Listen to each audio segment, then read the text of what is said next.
नमो भगवते वासुदेवाय। ओम नमो भगवते वासुदेवाय। श्रीमद्भागवतम चौथा कैंटो 29वां अध्याय। नारद मुनि और प्राचीन भरी के बीच में बात हो रही है। 49वां श्लोक है।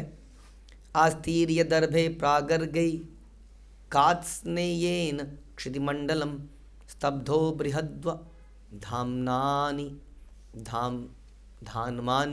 कर्मनावेशि सत् यत्परम तत्कर्म हरितोषम यत्सा विद्या तन्मर्ति यदा।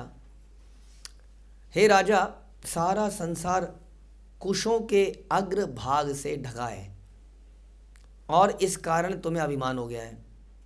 तो ये लोग, ये बहुत, ही वॉज फेमस फॉर यज्ञ। कौन? प्राचीन भरी। बहुत यज्ञ किए इन्होंने। और उस यज्ञ में क्या किया? क्या किया और क्या किया? बहुत अनगिनत पशुओं के बलि चढ़ा दिए। तो कह रहे हैं सारा संसार तुम्हारे उस यज्ञ के कुशाग्रास से ढका पड़ा है और तुम्हें अभिमान हो गया कि मैंने इतने सारे यज्ञ कर दिए हैं। नहीं, मैंने प्रैक्टिस में 3 पेन ख़त्म कर दिए हैं मम्मी। हाँ, 3 पेन की इंक ख़त्म हो गई है। नंबर कितना है? आओ, क्या है? आओ मिला है तुम्हें अंडा। What is that? व्हाट, क्या था? गोल गोल अंडा। तो कह रहे हैं कि तुमने यज्ञों में अनेक प्रकार के ऐसी चीज़ें कर दी हैं और तुम्हें उसका अभिमान हो गया है। रिजल्ट क्या है? रिजल्ट है कि तुमने कई सारे पशुओं का वध कर दिया, उसका पाप तुम्हारे सर पे लगा, कुछ प्राप्त नहीं किया तुमने। अपनी मूर्खतावश तुम्हें यह ज्ञात नहीं कि भगवान को प्रसन्न करने का एकमात्र उपाय भक्ति है। हाँ, भक्ति मतलब भगवान के प्रति प्रेम, उनके प्रति सेवा, जो कि भगवान हृदय से भांप जाते हैं। वो दिखाने से आएगी नहीं, दिखाने से नहीं आएगी, वो हृदय से ही पता चलेगा। तुम इस तथ्य को नहीं समझ सकते। क्यों नहीं समझ सकते? बताइए, प्राचीन भरी तथ्य को क्यों नहीं समझ सकते? क्या प्रॉब्लम है? हाँ, क्योंकि कर्म कांड में लगा है। जो व्यक्ति कर्म कांड में लगा है उसके हृदय में ये बात जा ही नहीं सकती है, क्योंकि वो हर वस्तु में क्या देखता है? अपना फ़ायदा देखता है। हाँ, और प्रेम कुछ और ही विषय है, फ़ायदे का विषय ही नहीं है। इसलिए तुम इसको नहीं समझ सकते। तुम्हें वे ही कार्य करने चाहिए जिससे भगवान प्रसन्न हो। हमारी शिक्षा ऐसी होनी चाहिए कि हम कृष्ण चेतना को प्राप्त कर सकें। शिक्षा समझ में आया? शिक्षा, एजुकेशन कैसी होनी चाहिए कि हम कृष्ण को समझ पाएँ, कृष्ण को प्राप्त करके, इसको शिक्षा कहते हैं। आपको मालूम है प्राचीन समय में शिक्षा का मतलब क्या होता था? शिक्षा मतलब वेद पुराण, बस, नथिंग एल्स।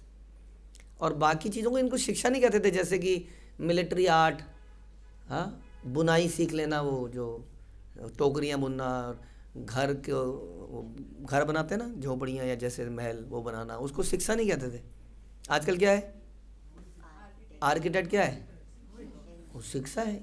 आर्किटेक्ट है। अब लड़का आर्किटेक्ट है, लड़का बीटेक है कि नहीं? क्या करता है वो? बीटेक मतलब इंजीनियर है ना, मशीन के नट पेज वगैरह सब, उसको महंगे वाले नट पेज, वो सड़क छाप मैकेनिक नहीं है, बढ़िया वाला है। नहीं, सारी पढ़ाई देखिए क्या है और क्या है? डॉक्टर मतलब पेट की नालियाँ साफ करने वाला, हाँ। और सीए मतलब मुंशी। तो ये सारी विद्या नहीं है, ये जॉब रिलेटेड ज्ञान है सारा, इसलिए इसको शिक्षा नहीं कह सकते हैं। ये अलग चला करता था। शिक्षा का मतलब केवल वो इसलिए ब्राह्मणों के लिए रिजर्व्ड थी। एक्चुअली में आप सच बताएं तो शिक्षा शूद्रों के लिए नहीं थी, क्योंकि वो समझ ही नहीं सकते थे उस चीज़ को। तो फिर शूद्रों के साथ ये गलत व्यवहार नहीं होगा। एजुकेशन में आप शूद्रों को एजुकेशन नहीं देंगे तो बहुत गलत हो गया। दे के भी क्या हो रहा है वो आज की डेट में भी? अगर आज की डेट में तो सारे अशिक्षित हो गए, देखा जाए तो सारे अशिक्षित हो गए। अब हम ये शिक्षा देने का प्रयास कर रहे हैं, इसको कोई ले पा रहा है? कितने लोग ले रहे हैं? सोचिए, आज ये बता रहे थे कि 500 लोगों के नाम निकाले थे, उनको मैसेज भेजे करके 100 फाइनल हुए कि 100 ने कहा हम आएंगे। उसके आते आते कितने? 30 आ रहे हैं, 50 आ रहे हैं आउट ऑफ 500। और ये तो आ रहे हैं, अभी शुरुआत है, अभी तो शुरू होती है क्लास। उसके बाद क्लास जब 10-15 क्लास हो जाएंगी, उसमें से 10 बचेंगे मुश्किल से। ऐसा होता, 500 में से मुश्किल से 10 बचेंगे। Very difficult. ये शिक्षा देना बड़ा मुश्किल है। ये शिक्षा कोई समझ ही नहीं सकता, इसके लिए बुद्धि की ज़रूरत है। हाँ, आम व्यक्ति इस शिक्षा को नहीं समझ सकता है। इसलिए क्या करते थे, शूद्रों को उस शिक्षा का निचोड़ बता देते, अच्छा ये सर्विस करो, चलो वहाँ पे पानी भर लो, तुम ये करो, तो उन्हें वही फल मिल जाता था। उस सर्विस में एंगेज करते थे उनको, समझ में आया? नुकसान किसी का नहीं होता था इसमें पूरे प्रोसेस में। बस ब्राह्मण का काम है उनको ट्रेन करना, और ट्रेनिंग का मतलब होता है training in the service of Krishna. तो उनको अकॉर्डिंगली सेवा दे दी जाती थी कि तुम ये काम कर लीजिए, हाँ आगे का काम हम कर लेंगे, ये काम हम कर लेंगे। इस तरह से डिवीज़न था, वर्णाश्रम सिस्टम हुआ करता था। तो ये जो शिक्षा है इसकी बात कर रहे हैं, यहाँ पर बता रहे हैं कि इस प्रकार की शिक्षा, हमारी शिक्षा ऐसी होनी चाहिए कि हमें कृष्ण चेतना को प्राप्त कर सकें वास्तव में। और आज भी उसके बाद भी कई सारे ऐसे स्कूल कॉलेजेस खुले जिसमें केवल यही पढ़ाया जाता है। बट ये तो बड़ा क्रांतिकारी विचार हो जाएगा आज के हिसाब से। आज के हिसाब से हम गुरुकुल खोल रहे हैं, वही लोगों के लिए क्रांति है। और उसमें हम बोलें कि हम कुछ नहीं पढ़ाएंगे ये आपको, ये सब ये बोर्ड, ये CBSE, ये सब अपने पास रखो। आप यहाँ पर आप शिक्षा लीजिए कैसे कृष्ण चेतना प्राप्त करें। तो आउटपुट तो ज़बरदस्त निकलेगी, ये बात तो है, क्योंकि इतना सारा समय और हमारा इसी में चला जाता है। ये सब्जेक्ट, वो सब्जेक्ट, ये सिलेबस, हो पेपर सिलेबस पेपर, माता पिता भी परेशान है, इतना क्यों पढ़ाते हैं, हम क्या करें, वो तो सिलेबस ही ऐसा है, क्या करें सबका। हाँ, ज़्यादा ही क्रांति हो जाएगी। इस क्रांति के लिए जो लोग रेडी हैं उसके लिए कर सकते हैं, लेकिन वास्तविकता में शास्त्र तो ये कह रहे हैं।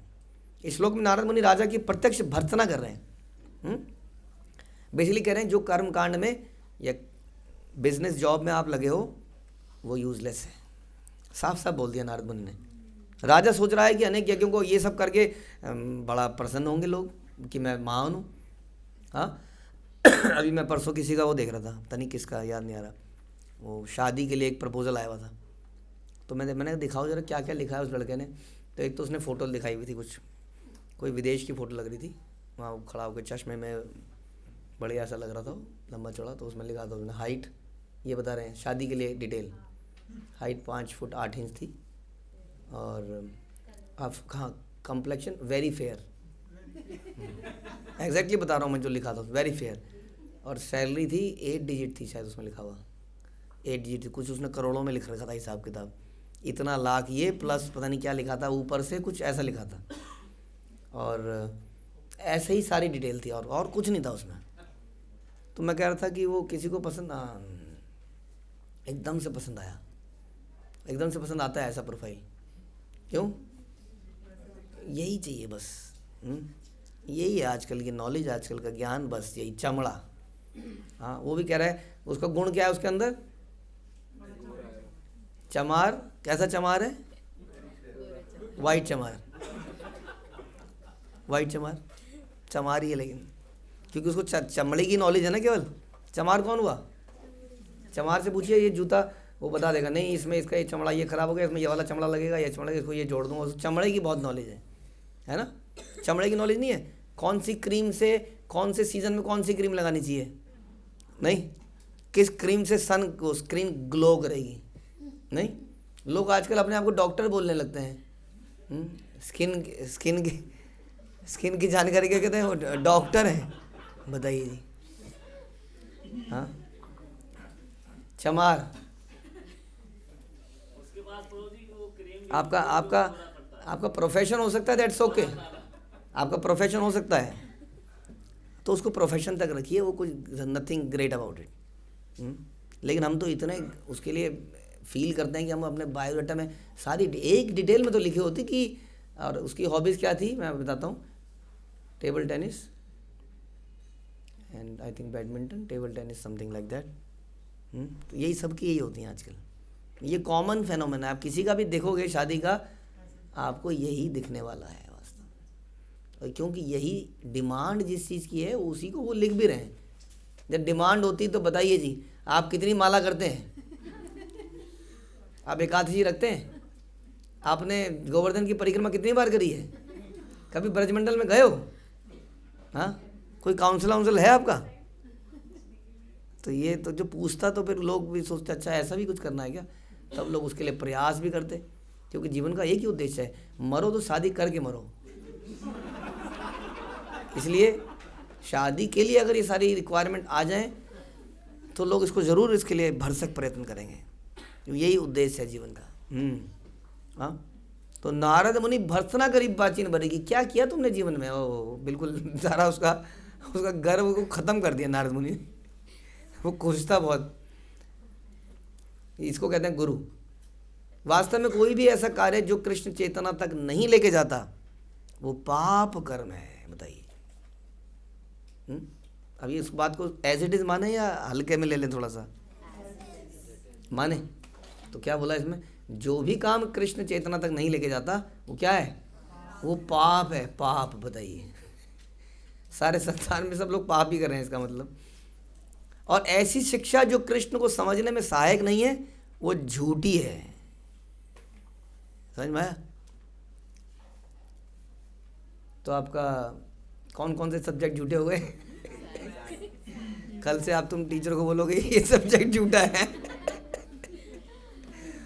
पढ़ना पड़ेगा, क्योंकि वो ब्रेड के अंदर हम आपको कृष्ण चेतना दे रहे हैं, ये समझ लीजिए। ऊपर ब्रेड है साइंस की, नीचे ब्रेड है मैथमेटिक्स की। हाँ, उसके बीच में हम सब दे रहे हैं आपको मसाला। समझ में आया? तो करना तो पड़ेगा ऐसे ही। जो भी हमारे आचार्य लोग देते हैं ना वो सोच समझ के देते हैं, ये समझना चाहिए हमें। हर लेक्चर से पहले माला है कि नहीं? हर क्लास से पहले, हर क्लास के बाद माला। बीच में जो भी है उसको कृष्ण भावना में बनाया जा सकता है यदि आप करोगे तो इस प्रकार से कह रहे हैं कि कोई भी शिक्षा जो कृष्ण तक नहीं ले जा रही है, नहीं समझने में हेल्प कर रही है, वो झूठी शिक्षा है। यदि कृष्ण चेतना का अभाव हो तो मनुष्य केवल झूठे कर्म तथा झूठी शिक्षा में लगा रहता है। काम तो बहुत कर रहा है। काम कर रहा है कि नहीं? कितना काम कर रहा है? भाग रहा है, भाग। आप देखो, चाल देख लो। आप मेट्रो के आगे खड़े हो जाओ, आप देखो जनरली आदमी कैसे चल रहा है। जैसे पहले ज़माने में आदमी थोड़ा सा ऐसे चलता था, थोड़ा सा मूंगफली का दाना लिया, थोड़ा ऐसे, क्योंकि उसको थोड़ा ये डर भी नहीं था कि मैं ऐसे चलूँगा तो मैं टकरा के गिर जाऊँगा। अब तो अगर ऐसे एकदम से ऐसे नहीं चलेगा तो कोई ना कोई टक्कर मार ही देगा उसको, नहीं? अब जैसे गाड़ियाँ हैं, अब गाड़ियाँ आपका मन कर रहा हो थोड़ा सीनरी देखते हुए चलूँ तो इतने हॉर्न आएंगे आपके पीछे से, गालियाँ देते हुए जाएंगे लोग। बेवकूफ़ कहीं का, सड़क में चलना नहीं आता इनको, बेवकूफ़ सड़कों में आ गए हैं। हाँ, गाँव के गवैये, गाड़ी चलानी नहीं आती है। वो बेचारा आनंद लेते हुए चला रहा था, तो इसलिए गाड़ी कैसे चलानी है? मैं एक बार, मुझे आज तक याद रहता है वो सीन, मैंने गलती से विदेश में गाड़ी चला ली थी। मेरे अंदर से रूह काँप रही थी, बस चला रहा था मैं किस तरह से, क्योंकि मेरे को ऐसे निकल रहे थे साइड में से। उनके लिए ओके था वो। लेन ड्राइविंग मतलब, आप लेन ड्राइविंग मतलब ऐसे जरा सा आपने इधर को कर दिया जैसे हम लोग करते हैं, उतनी देर में तो उड़ जाओगे आप पता नहीं कहाँ। किसी तरह उसी लेन में चलानी है आपको संभाव, क्योंकि दूसरा वाला ये मान के चलेगा कि आप गलती नहीं करोगे, और अगर आपने गलती करी तो गए। हाँ, तो ऐसे संसार में क्या दिखता है हमको? स्पीड। तो कितना काम कर रहा है इंसान? बहुत काम कर रहा है। प्रभुपाद कह रहे हैं केवल झूठा काम कर रहा है, वो सब झूठ है, वो झूठी शिक्षा है। जिस शिक्षा के लिए वो इतने मेडल लगा रहा है, वो सर्टिफिकेट बड़े करके टांग देते हैं ना हम लोग। वो मिलती है ना टोपी, एक काली सी, ये टोपी वो अब ग्रेजुएशन में मिलती है। वैसे तो पता नहीं, ग्रेजुएशन की तो कोई वैल्यू नहीं आज की डेट में। अब किसी भी डिग्री में जहाँ मिलती हो, वो अच्छी सी फ़ोटो होती है, वो सर्टिफिकेट गोल गोल करके रिबन बांध के उसको आदमी घर पे लगा देता है। मैं प्रभुपाद कह रहे हैं यहाँ पर क्या है, ये झूठी शिक्षा है। देख लीजिए, अब आपकी इच्छा है, शास्त्र तो ऐसा कह रहा है। ठीक है, अगर वो शिक्षा को लेना भी पड़ रहा है for maintenance, body maintenance, family maintenance, उसके पीछे प्राउड मत होइए। प्राउड किस चीज़ के लिए होए? जो शिक्षा आपको कृष्ण की तरफ ले जाए उसके लिए। ठीक है, हरे कृष्ण। श्रील प्रभुपाद की जय। ग्रंथराज श्रीमद् भागवतम की जय।